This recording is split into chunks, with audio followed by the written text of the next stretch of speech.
Vai para cima o Corinthians e logo aos 7 minutos, Pedrinho. Ah, como gosta de fazer gol o Pedrinho, hein? Esse valeu, alguns não valem, né? Do Pedrinho, mas esse valeu e deu a vitória então para o Timão. 3 pontos à frente. São Paulo não consegue vencer na Arena do Corinthians em Itaquera. 1-0 para a equipe corintiana. Foi o seu destaque, né, Pascoal? A vitória do Corinthians. O Corinthians fez um gol muito cedo, né?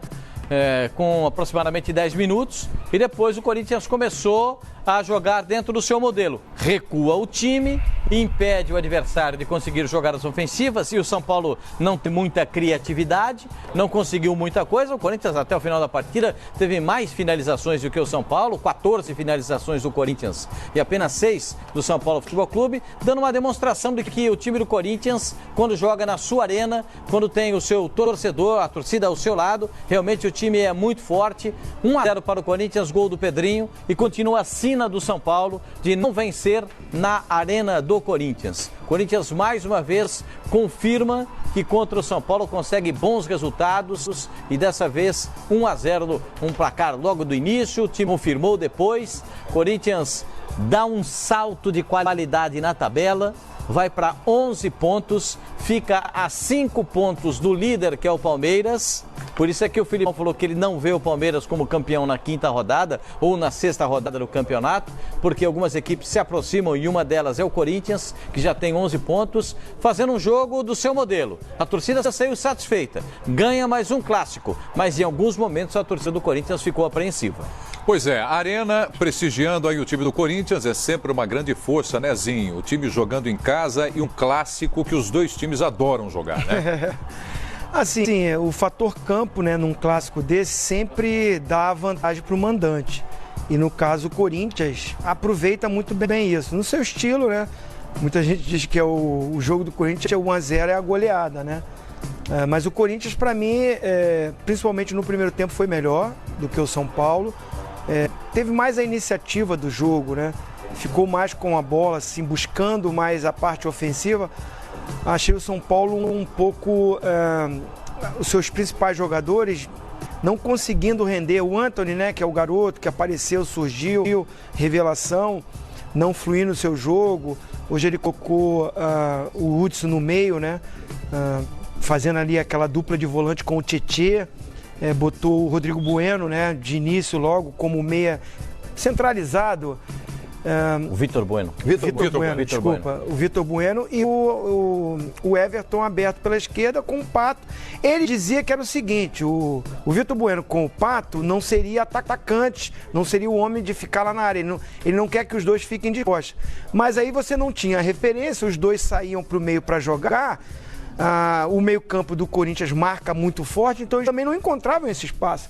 Então achei o Corinthians, na montagem de equipe, por mais que o Cuca tentou de todas as formas mexer na equipe, mas um Corinthians mais organizado e com o mando de campo, aproveita isso, a força da torcida, da Fiel, um time que já tem um padrão de jogo. Acho que é uma vitória justa, o Corinthians sobe, muita gente critica o estilo de jogo do Carille, eu não, eu gosto muito do Carille, acho que ele sabe montar a sua equipe, o Corinthians dessa maneira conquistou vários campeonatos e por isso já está ali, como o Pascoal falou, 11 pontos, terceiro colocado, tem um bolo ali, né, de 11 pontos, 10 pontos, o Atlético tem 12 pontos, o Palmeiras é que desgarrou. Mas acho que o Corinthians entra nessa briga ali do G4, dos times desse bolo da frente. Acho que tem elenco para isso e tem treinador para isso também. Tá, daqui a pouco nós vamos colocar a classificação do campeonato, porque o Zinho já fala que está embolado ali em cima. O Pascoal também mencionou a subida do Corinthians na classificação. Daqui a pouco nós vamos colocar a classificação dela para você. E o André Cavalcante está em Itaquera, na Arena do Corinthians, e o Gudrian Neuffer também. Já trazendo os personagens dessa vitória do Corinthians por 1-0 no São Paulo, aqui no AUP. E a equipe do São Paulo, hein? Que tabu é esse, Edmundo, que não consegue vencer em Itaquera? Mais do que isso, Preto, é um time que não consegue fazer gols. Né? Tem uma enormidade aí de jogos, principalmente jogando no Morumbi, que ele não consegue marcar. Será que é só a falta do camisa 9, a falta do centroavante, né? Depois da saída do Diego Souza, que jogava naquela posição, a contusão do Pablo, O São Paulo não consegue se encontrar com as redes. E aí quem não faz gol não vai vencer a partida. E aí aquele que era o único time junto com o Palmeiras, dos dois únicos invictos, né? No campeonato, sucumbiu, perdeu mais uma vez jogando em Itaquera para um time que vai se acertando. Para um Corinthians que vai começando a encontrar o seu time ideal. E aí com 2 vitórias consecutivas, né, ele dá um salto na tabela, chegando à 3ª colocação. A verdade é que o campeonato está em andamento e alguns times estão se acertando ou piorando. E só o Palmeiras joga bem, com constância. Se você for olhar, o Cruzeiro está deixando a desejar, o Grêmio teve um início péssimo, o Atlético Mineiro oscila. Então, os postulantes ao título... São Paulo que estava chegando. São Paulo também, né? Santos empatou de novo, 0-0. Oi? Cruzeiro também. Cruzeiro. O Inter não consegue ganhar fora de casa. O Inter não consegue ganhar fora de casa. O Cruzeiro nem deu largada ainda, né? O Cruzeiro não deu largada ainda. Tá na mesma situação do Grêmio. Tá na pista. Ele ganhou 2 jogos. Ele ganhou 2 jogos jogando no Mineirão, mas não jogou bem. Ele ganhou do Ceará e ganhou do CSA, né? Foi isso. Mas não jogou bem. O CSA propôs o jogo. O jogo do Ceará, o Fábio, que hoje, no meu ver, falhou. Depois a gente vai ver. Já. Depois a gente vai ver o lance. Ele foi o melhor jogador em campo. Então, assim, o campeonato está muito equilibrado e o desequilíbrio é o Palmeiras. O Filipão pode ficar bravo e tudo, mas é natural que o time que está 29 rodadas no Campeonato Brasileiro... 6 jogos consecutivos só vencendo. Só um minutinho. Tem alguém falando lá na arena? Chamando a gente, a arena do Corinthians. Carilho, técnico do Timão, vamos ouvir. Dos lados, aproximação, jogadores olhando, fazendo as jogadas sem olhar, sem pensar. Um já está conhecendo o outro melhor. Então tudo isso ainda coloco assim na base do tempo e a gente está crescendo. Está crescendo assim na ideia, naquilo que é o DNA do Corinthians, né? Repetindo do começo do ano até agora 25 jogadores novos, com a chegada agora do Everaldo, trabalhando pela primeira vez com essa comissão. Mas a gente é muito forte, cara, e está nesse processo ainda, né? Jogadores entendendo o que é Corinthians e cresce, tem personalidade nesses momentos, mesmo não falando de hoje, que hoje fez um bom jogo, um jogo consistente, mas mesmo quando não jogou bem, a concentração sempre muito alta. Carille, algum tempo atrás eu te perguntei sobre o Corinthians não conseguir construir jogadas de ataque, só que nos 2 últimos jogos fez pelo lado direito 2 jogadas bem construídas que resultaram em gol. Você acha que a evolução ofensiva do Corinthians passa muito, principalmente pelo lado direito, com o Pedrinho, o Fagner, o Urso caindo por ali, o Wagner Love, que eventualmente também cai por ali? É por ali que começa essa evolução ofensiva do Corinthians, na sua visão? Então, são jogadores que estão há mais tempo ali, né? Que nem Pedrinho, o Matheus Vital, que já está aqui quando joga ali, o Ramiro, algumas vezes também já está exercendo bem essa triangulação, essas jogadas. E lá eu tenho mudado um pouco pelo lado esquerdo. Tem hora fazendo o Jadson como meia, caindo mais lá, o Sornosa vindo de trás. Mas a gente tem o lance pessoal lá com o Cleison, né? Então muitas vezes a ideia de isolar o Cleison com o lateral para ficar no 1 contra 1 é uma ideia de jogo também. Aqui o Fagner não é só marcador. Considero um Fagner um meia, um cara que levanta a cabeça e tem clareza daquilo que faz, vem de trás, mas vem com construção, vem com qualidade, e por isso também facilita muito, até pela dinâmica de jogo. É diferente do Avelar, que é grandão, já tem a estrutura mais como um zagueiro, que marca bem, que tem bom passe, mas é claro que não tem a dinâmica do Fagner, e esse lado direito está mais tempo junto quando joga, né? O Urso já tem um entendimento bem legal também, então estamos desenvolvendo melhor por aqui. E agora, com o tempo e com o trabalho, a gente vai desenvolver bem pela esquerda também. Carille, boa noite. É claro que você trabalha a equipe coletivamente, mas o jogo de hoje tinha um componente diferente, que era a primeira vez do Alexandre Pato enfrentando a ex-equipe. Como é que você preparou os seus jogadores para marcar esse jogador? E se teve algum tipo de conversa para, de repente, não cair na pilha da torcida, que estava pegando no pé do Pato, querendo que as jogadas fossem mais ríspidas? Não, eu tenho um grupo assim muito maduro, muito inteligente. As coisas que nós passamos do Pato é dele como jogador mesmo, que gosta de flutuar atrás dos volantes e que finaliza bem, que é rápido, as coisas normais. né, e tenho preparado meu time muito, não só para esse jogo, mas para o campeonato todo, para não ficar tomando cartão bobo, não entrar em provocação de adversário ou na pilha da torcida, né? A gente se comportou muito bem, a gente soube anular bem, né, essas jogadas por dentro, principalmente quando estava Vitor Bueno e Pato flutuando ali. Depois houve uma mudança, foi o Everton para dentro e o Pato abriu na esquerda. Mas não só ele, a gente teve uma concentração muito grande em cima do elenco todo do São Paulo. Carille, o Corinthians tem um grande retrospecto favorável contra o São Paulo, né? Hoje foi para a 9ª vitória em 12 jogos aqui na Arena, nunca perdeu para o São Paulo. Mas eu queria que você falasse do seu retrospecto em clássico, porque é uma coisa impressionante, né? Você tem 70% praticamente de aproveitamento contra os grandes aqui de São Paulo. É o seu 4º jogo contra o Cuca, você tem 3 vitórias e 1 empate. O que você tem também alguma coisa, um elemento a mais quando disputa um clássico? A minha postura ela é sempre a mesma, né? Independente do jogo, ela é sempre a mesma. Isso também faz com que os meus jogadores respeitem todos os adversários. Os mesmos 3 pontos que vale contra os grandes, vale contra os pequenos. E muitas vezes você acaba ficando para trás quando não tem bons resultados contra os pequenos, né?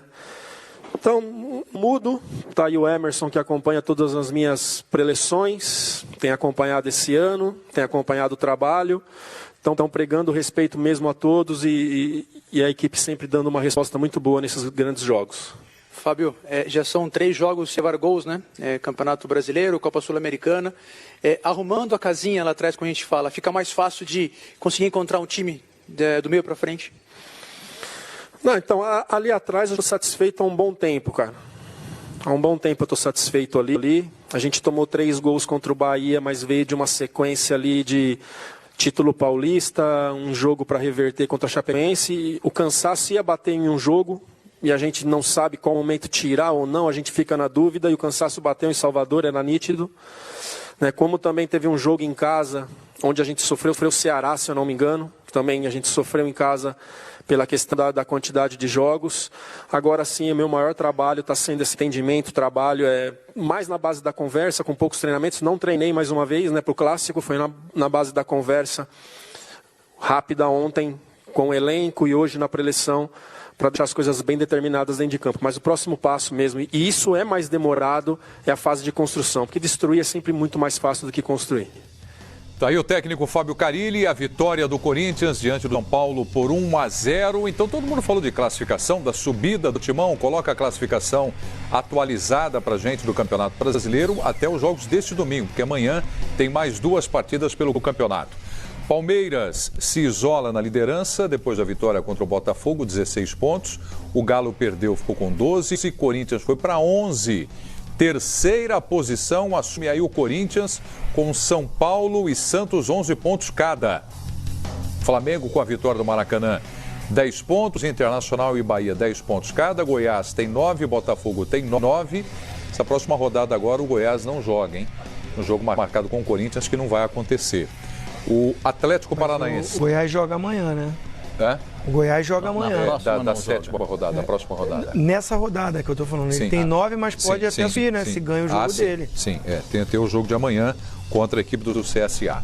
Então, Furacão, 7 pontos, Chape, 7 pontos, Ceará, Fluminense, Fortaleza e Cruzeiro, 6 pontos cada. Quem tá fazendo o GC?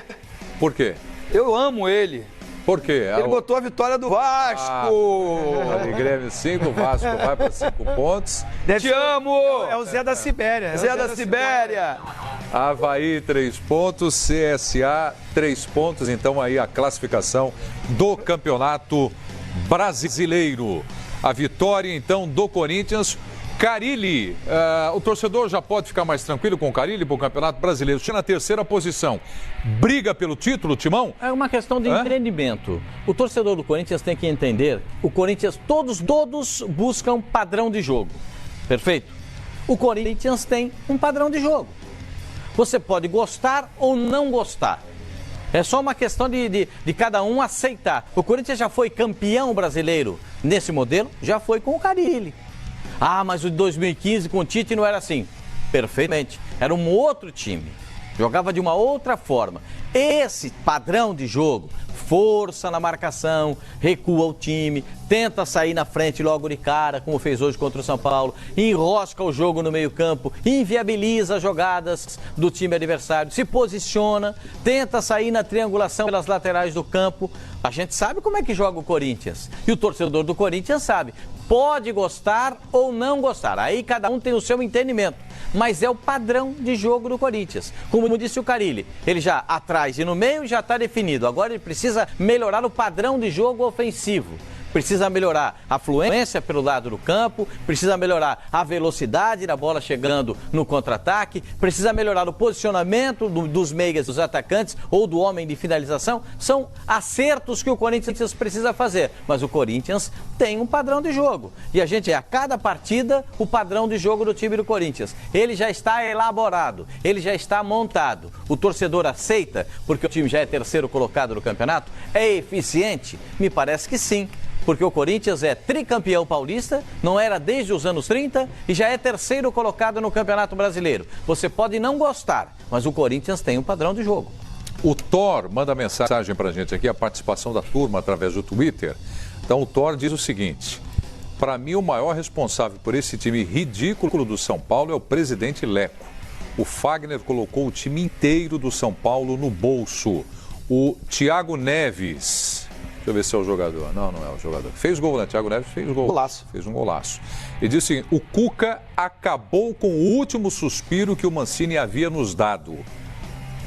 Então, uma crítica aqui ao trabalho do Mancini, do Cuca, que o Mancini... Eu não acho que seja direto, o problema seja do Cuca, não. Eu acho que falta um artilheiro, falta um goleador. A escolha... Eu não concordo com o anterior aí que botou a culpa no Leco. Eu acho que o Leco deu ao treinador, ao Jardine, ao Mancini e ao Cuca bons jogadores. Eu acho que a única coisa errada, na minha opinião, foi a escolha do camisa 9. Apesar do Pablo ter sido contratado a peso de ouro, deveria ter sido gasto um dinheiro naquela posição. Você acha que o elenco do São Paulo é bom, Edinho? Eu adoro o elenco do São Paulo e tem mais ainda. Ele encontrou nas categorias de base jogadores de altíssima categoria. O caso do Toró, sempre esqueço do Anthony, o Elinho, o Luan volante. Sabe, ele encontrou umas peças, o Walker, como é o nome do zagueirão? Valse. Também muito bom jogador. Ele encontrou repertório. Você vê, a gente falava aqui o ano passado, os últimos 2, 3 anos, a gente falava muito do Everton. O Everton só, né, Zinho?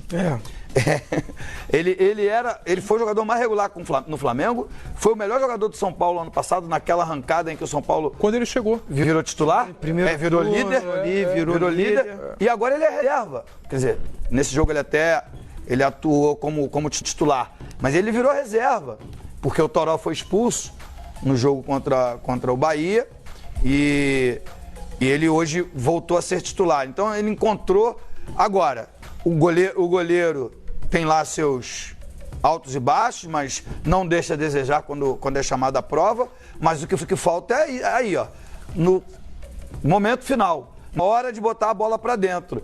E o São Paulo, que teve os maiores, né? Serginho, Careca, Luiz Fabiano, teve os maiores centroavantes da história do futebol brasileiro, com todo respeito aos outros, hoje vive uma crise do jogador que põe a bola para dentro. Então, o Cuca tem a parcela dele de culpa, porque ele ficou uns 2 ou 3 meses, 2 meses já contratado, estudando, pedindo contratações, as contratações vieram, a maioria delas, só o centroavante que não veio. Também não é uma tarefa das mais fáceis, não. Se você pode ter dinheiro e ter dificuldade de ir no mercado buscar esse jogador. Carlos Eugênio Simon, pra gente falar da arbitragem na Arena do Corinthians, a vitória por 1-0. Tá aí o apito pra você. Teve uma confusão lá, hein, Simon? Coloca pra gente na tela aí, do Hernanes com o Sornosa. Vamos lá, enchendo a tela. E aí, ó, tá com você então, Simon. E o árbitro acompanhando tudo de perto. Olha a confusão ali nessa disputa de bola. O jogador Sornosa vai para o chão, o Hernanes acompanhando, o grupo de jogadores já em volta ali. Quem apitou o jogo, Simon? Flávio Rodrigues de Souza e o VAR, Rodrigo Ferreira do Amaral. O Flávio Rodrigues de Souza apitou muito bem o jogo, né? Ele apresentou o cartão vermelho, ele viu. Expulsou o Hernanes aí. E o VAR vai sugerir para ele ir até a beira do campo e olhar, não é? Na televisão, nas imagens do VAR. Por isso que o Rodrigo do Amaral, que é o árbitro de vídeo, ele vai acionar o árbitro, né? Aí vai o Flávio Rodrigues de Souza, que estava muito bem no jogo, apitou muito bem, um jogo difícil, sempre como um clássico difícil de apitar, ele estava levando bem o jogo. Aí foi no VAR, o que ele vai fazer? Anular o cartão do Hernanes, que realmente não fez nada, né? Amarelo. E aí apresenta o cartão amarelo, não fez nada para expulsão. E aí é um que está no protocolo do VAR também. Caso de expulsões, é acionado, o VAR dá a sugestão, sugere ao árbitro central para ele olhar no vídeo. E foi o que aconteceu. Não houve tanta... De novo, né? Essa questão. Se fosse o Felipe Melo, já não ia ter revisão do VAR. Mas é bom moço. Eu sabia. Bom garoto. Eu sabia. Fama de bonzinho. Eu sabia que ele ia falar. Isso aí fica a cargo do Edmundo. Essa posição fica a cargo do Edmundo. Mas foi correta a decisão. Mas semana passada você admitiu. Apitou bem. Não, são casos e casos. É claro que você era bem diferente do Zinho. São situações que o cara... Eu e o Zinho... Bem diferente. Eu dava mais trabalho que o Zinho. Mas bem diferente. Emanuel Vasconcelos, esse jogo medíocre do Corinthians é que me faz acreditar que tão cedo o Brasil não ganha uma Copa. Que futebolzinho pobre para a grandeza que o Corinthians foi e é. Está reclamando aqui o Emanuel Vasconcelos. O Alex Roncolato. Corinthians tem um padrão. São Paulo está com muitas dificuldades. Com o Cuca, lamentável. Mancini estava bem melhor. Começam reclamações aqui. O Ozinho, você que falou pouco até agora a respeito desse clássico. Cadê uma pergunta que chegou aqui, que era para o Edmundo, mas me permita aqui transferir para o Zinho, do Diogo Ricarte. Se for polêmica, vai para o Edmundo mesmo. Eu vou falar. A pergunta estava assim, Edmundo, até onde o Corinthians vai no Brasileirão? Você pode responder, Zinho? Posso. Até onde vai? Lê o resto. Pode ser? Lê o resto. Não, aí fala você. A UP, nota 10. Muito obrigado. Aí eu concordo com ele. Valeu. Muito obrigado, Diogo. O Corinthians que está com 11 pontos, não é 10, né? São 10. 11. 11, né? Então, tá com 11, não são 10. A UP que é nota 10. Eu acho que o Corinthians tem tudo para brigar nesse G4. Eu falei no início, né, na minha fala sobre esse clássico, nesse estilo de jogo do Corinthians. Para muita gente, não é vistoso, não é plástico, não é um futebol de muita habilidade, de muito drible, mas você pegar o Corinthians que ele entrou em campo hoje, tinha um Pedrinho pelo lado direito e o Cleiton pelo lado esquerdo, são jogadores de drible, são jogadores de velocidade.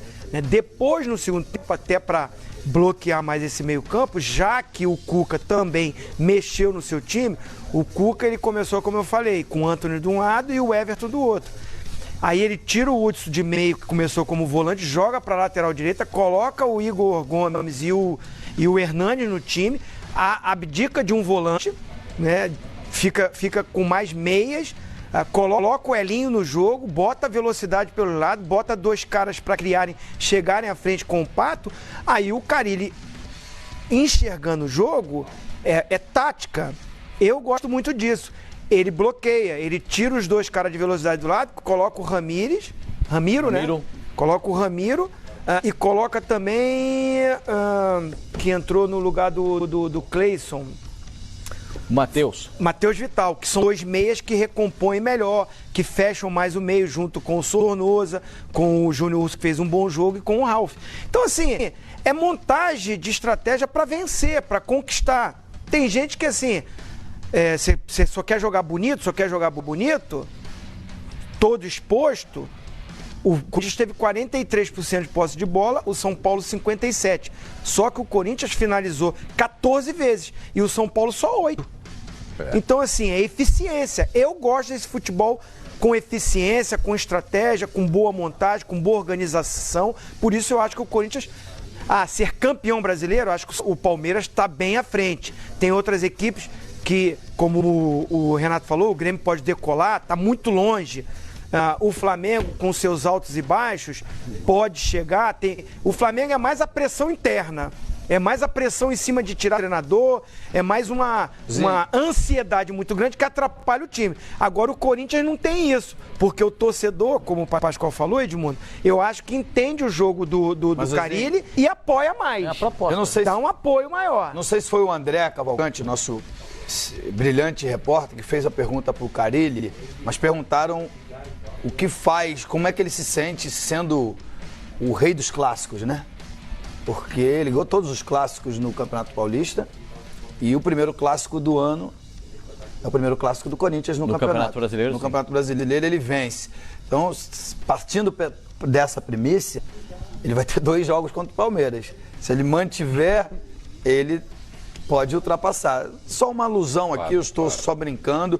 E, de fato, esse jogo pragmático, de alguma maneira até não é vistoso aos olhos dos amantes do futebol, ou quem torce para outra equipe que não é o Corinthians, mas a verdade é que é eficiente.